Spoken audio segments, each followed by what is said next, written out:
curso, né, da disciplina, em que a gente vai sair da estática, né? Tudo que nós vimos até agora, como eu disse antes, foi para cargas elétricas estáticas, paradas, e hoje a gente vai começar a deixar essas cargas entrarem em movimento. Tá? O primeiro passo para isso é entender o que é a tal diferença de potencial. Muita gente chama a diferença de potencial de voltagem, né? Uma terminologia prática bastante comum. Por que isso? Porque a diferença de potencial é medida numa unidade chamada volts, né? Então, ao invés de falar vamos medir a diferença de potencial ou vamos medir a DDP, muita gente diz qual é a voltagem envolvida. Faz parte aí do jargão prático, né? Mas o nome técnico mais correto seria diferença de potencial ou DDP, tá?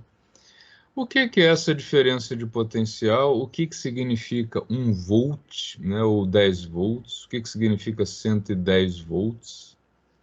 Que é uma coisa que a gente tem bastante aí no nosso cotidiano.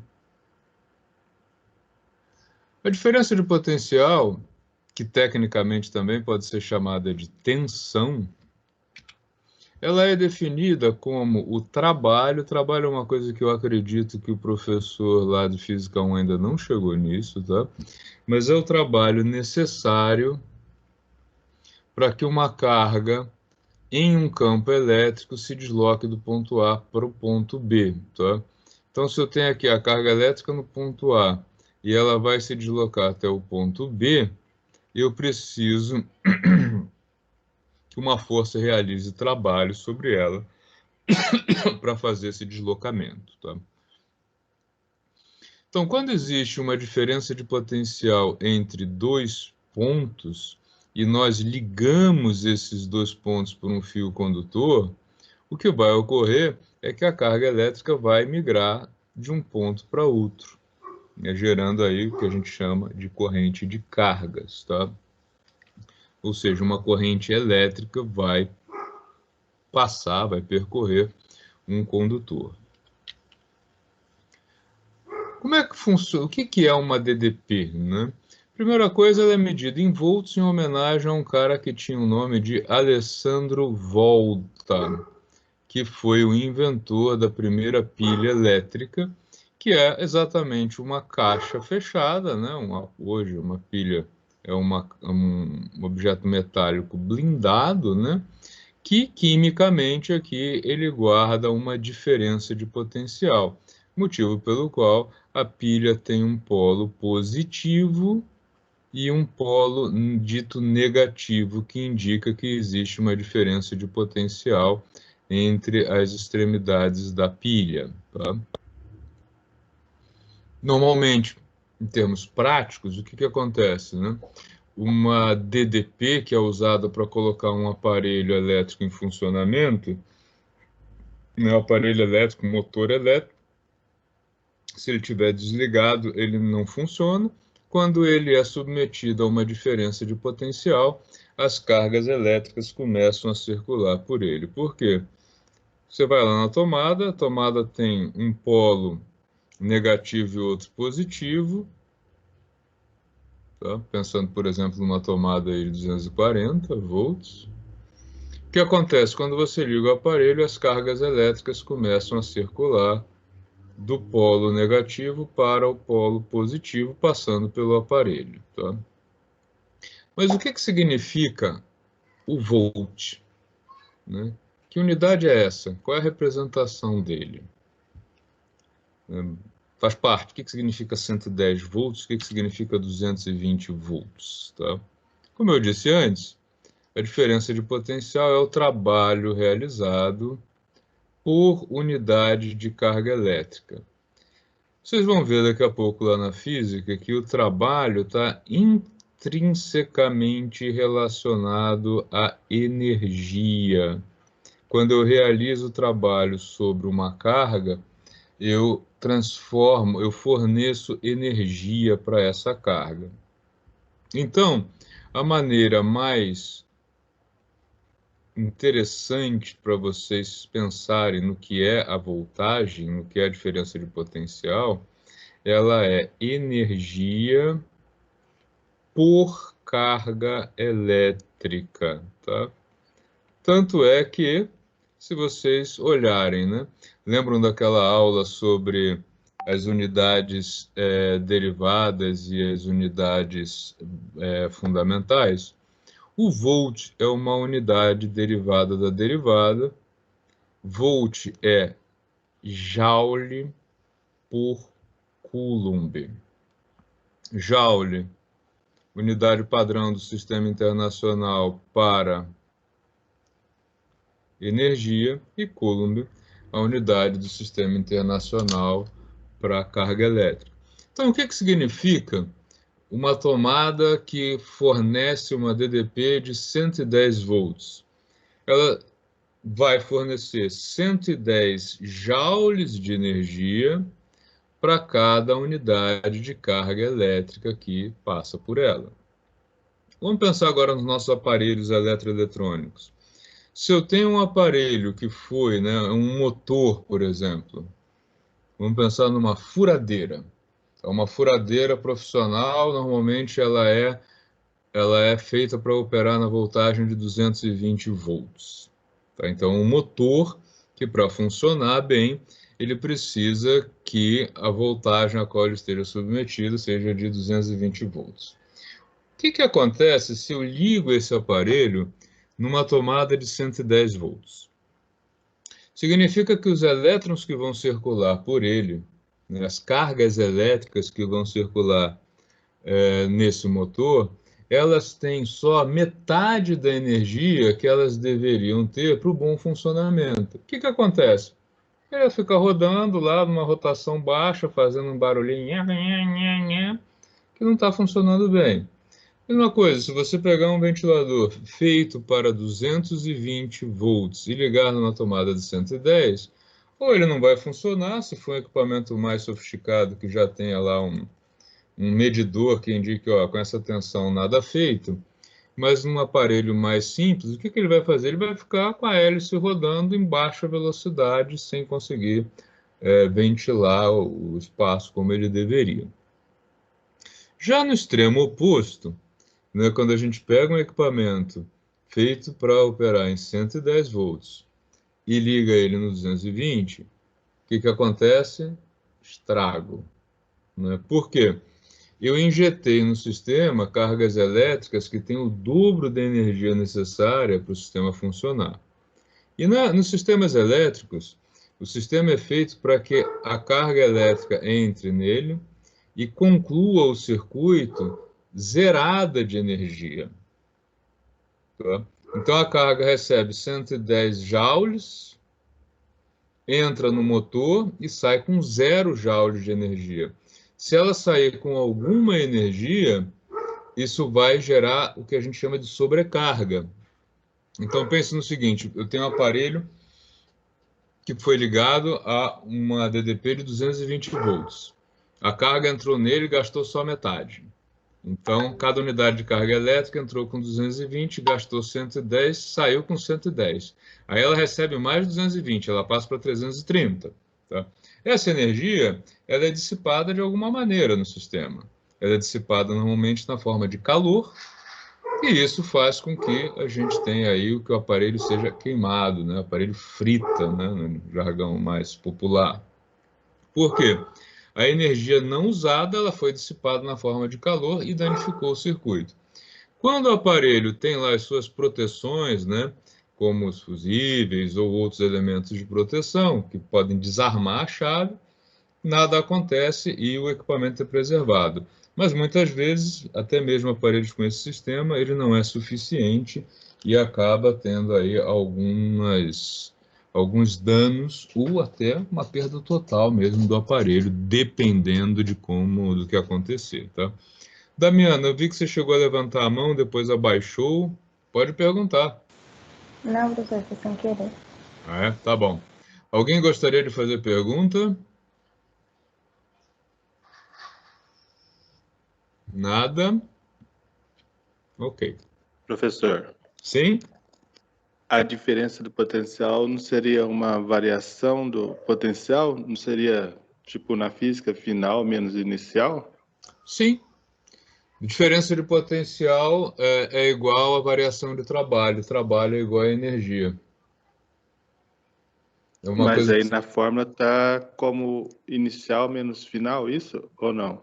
Sim, sim. Na realidade, você vai ter o seguinte, né?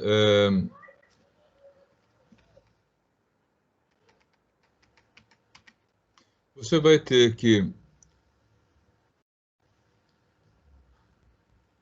o trabalho realizado sobre um objeto, isso aqui vale para eletricidade, para mecânica, enfim, para toda a física, né? O trabalho realizado sobre um objeto, ele é igual à energia cinética.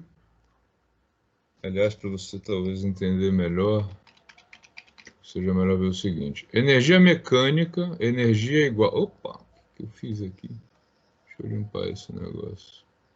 Tá. A lei da termodinâmica geral nos diz o seguinte: o trabalho é igual à energia mais a energia em trânsito, que é o calor, tá? E a variação da energia é igual a menos a variação da chamada energia potencial. Então, são duas coisas interligadas, tá? O trabalho, nesse caso, é o produto da força vezes o deslocamento, vezes aí o cosseno do ângulo. Então, enfim, isso aqui tudo você vai vendo na mecânica. Talvez mecanicamente seja mais fácil de explicar. Por exemplo, se eu tenho aqui solo, pego um objeto, coloco ele aqui em cima, né? O fato desse objeto estar aqui em cima, a uma altura h, faz com que ele tenha uma energia potencial gravitacional, que nesse caso, massa-gravidade vezes altura, né? Quando esse objeto é solto, ele desce trocando energia potencial por energia cinética de movimento. Então ele chega aqui embaixo com uma energia totalmente cinética que é dada por um meio da massa vezes a velocidade final ao quadrado. Ao longo da trajetória ele vem trocando isso, tá? Então quando eu coloco um excesso de carga positivo de um lado e um excesso de carga negativa de outro, que eu crio uma diferença de potencial, o que eu vou fazer? Né? Cargas elétricas negativas, elas vão ser repelidas pelo polo positivo. Opa, os polos aqui, perdão. Tá? Eu tenho um polo negativo e um polo positivo. E as cargas elétricas negativas, elas vão ser repelidas pelo polo negativo e atraídas pelo polo positivo.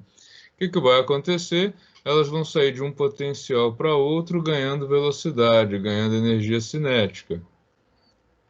Então, aqui tanto faz se você diz que a diferença de potencial é a variação do potencial elétrico ou menos a variação da energia cinética, dá na mesma, tá? Tanto é que voltagem, né, potencial, energia, tudo isso é medido na mesma unidade que é Joule, que é a unidade de energia, tá?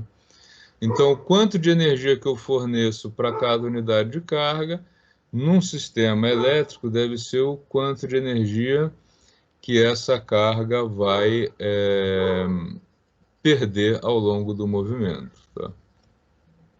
O que acontece nos sistemas elétricos é que quanto maior for a energia convertida em trabalho, maior vai ser a eficiência do equipamento. Por exemplo, quando a gente pega uma lâmpada de tungstênio,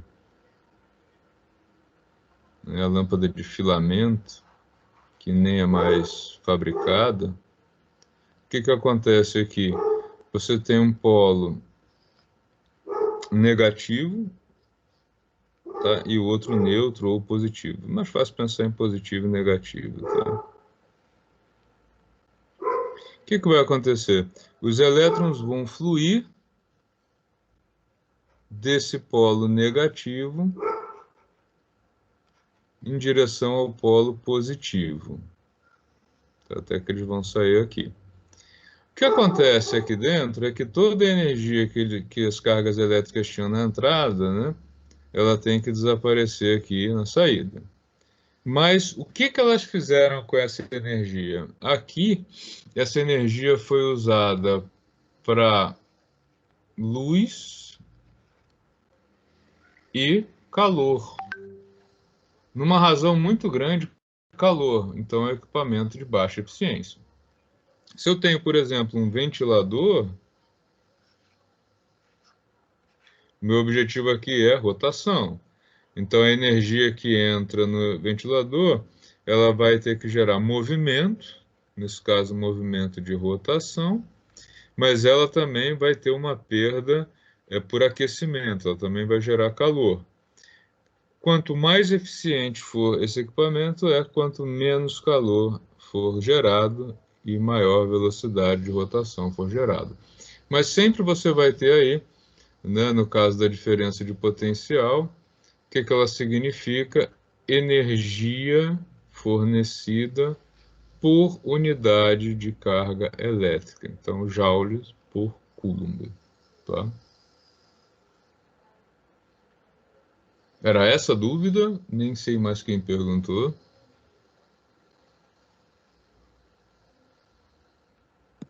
Sim, Adilson. Então, o cálculo da diferença potencial nunca vai ser negativo. Essa questão do Ou pode negativo e do positivo, ela é uma questão de convenção, tá? Que a gente vai começar a ver a partir da corrente elétrica, né? Você não tem, assim como na velocidade, né? Não existe velocidade negativa. Existe velocidade favorável ao que eu convencionei como positivo ou o contrário, né? Nesse caso, você tem ganho e perda de energia. E aí é muito vinculado ao ponto de vista, né? Por exemplo, quando os elétrons entram no circuito, as cargas elétricas elas entram no motor, elas vão ter uma perda de energia. A energia deles vai ser transformada em alguma coisa para o aparelho. O aparelho, por sua vez, vai ter um ganho de energia. Então, qual ponto de vista você vai adotar? E isso é uma questão de convenção. Por exemplo, até hoje, a corrente convencional da eletrotécnica, ela tem sentido oposto à corrente de cargas, por uma questão de convenção. O que o pessoal da eletrotécnica chama de corrente da esquerda para a direita, quem trabalha pensando em carga elétrica diz que ela está indo da direita para a esquerda. Porque lá na eletrotécnica, por questões históricas, enfim, muito no passado, antes das pessoas terem um entendimento do que é um átomo, de um modelo atômico, a crença de que o que se deslocava era a carga positiva, né? Então eles acreditavam que era a carga positiva que se deslocava dentro de um fio, dentro de um condutor, e não a negativa. E essa convenção perdura até hoje. Você pode fazer aí muitos projetos de circuitos, o pessoal que é formado em eletrotécnica faz isso, usando sempre a convenção de que o que se desloca é carga positiva. Na realidade, a gente sabe que o que se desloca é carga negativa. Mas aí toda a convenção... Cara, é como um relógio. Entendeu? Você pode fazer um relógio que gira ao contrário? Pode. Vai ficar todo mundo doido com esse relógio que gira ao contrário, porque a gente está habituado com relógio no sentido que a gente chama, inclusive, de horário. Mas poderia ser o oposto? Poderia. Né? O tempo não vai sofrer nenhuma alteração se você inverter a rotação do relógio. É só uma questão de convenção.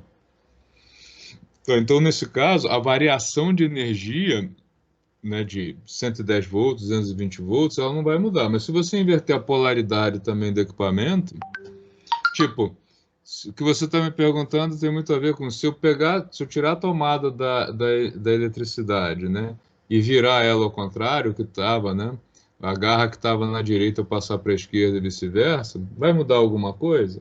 Não, não vai mudar nada. Então, não vai ter nenhuma alteração, o aparelho vai funcionar do mesmo jeito. Mas você inverteu o sinal de polarização no aparelho, tá? Beleza? Pessoal, como a gente está aí numa fase aí desacelerando para o feriado, né? Eu deixei aqui para vocês alguns exercícios de fixação, que são mais uma pesquisa para vocês fazerem na internet, escreverem um texto. Aliás, eu preciso ativar isso para vocês, mas já vou mostrar o que está lá nesse trabalho de pesquisa para vocês usarem aí o tempo restante da aula de hoje para fazer. Tá? Vocês vão pesquisar aí quais são as diferenças práticas em se adotar 110, 220 e 440 volts. No Brasil, o padrão adotado é 110 e 220 ou 220. 440, algumas indústrias, né, usam, mas alguns países adotam 440 volts. O que traz de diferença nisso, diferença prática, tá? E aí, quais são os padrões adotados? Existe algum lugar, alguém que tem acesso ao padrão 440 no Brasil? Tá? Como é que as empresas fornecem eletricidade para as nossas residências? Elas podem fornecer alta voltagem ou elas são obrigadas a 110, 220? É interessante que vocês deem uma olhada na legislação para isso, né? E a última pergunta que eu quero que vocês investiguem também é: o que gera a conta de energia elétrica? Nós pagamos pelo quê? Quando chega a conta lá da Eletropaulo, da CPFL, seja lá a operadora que for, tem um valor que é calculado baseado em quê? O que eles calculam para gerar aquela conta, tá? Então, essas questões, elas estão lá num Forms. Eu vou liberar esse Forms para vocês. Deixa eu ver se ele já entrou na programação ou não. Só um minuto. E aí eu gostaria que vocês utilizassem o tempo que nós ainda temos de aula para se dedicar a fazer essa pesquisa aí via internet, ou se alguém quiser consultar um livro também, não sei aí o que vocês têm de material disponível. Acredito que a internet seja o mais fácil. Também é interessante para vocês começarem a aprender a fazer atividade de pesquisa, né? Deixa eu entrar na área de trabalhos para liberar isso para vocês. Ah, tem até algumas pessoas que já fizeram, mas tudo bem. Quem já fez, já fez. Quem não fez, eu vou deixar o prazo aqui, como já tem, o Matheus já me avisou que ele não está conseguindo entrar na aula porque está em alguma atividade aí de trabalho. Eu vou deixar aberto até quinta-feira, que aí dá tempo de todo mundo fazer, tá? Então já está aí liberado para vocês. Quem não fez, por favor, faça. E na terça-feira a gente começa com corrente elétrica, tá ok? Alguém gostaria de fazer alguma pergunta, alguma curiosidade?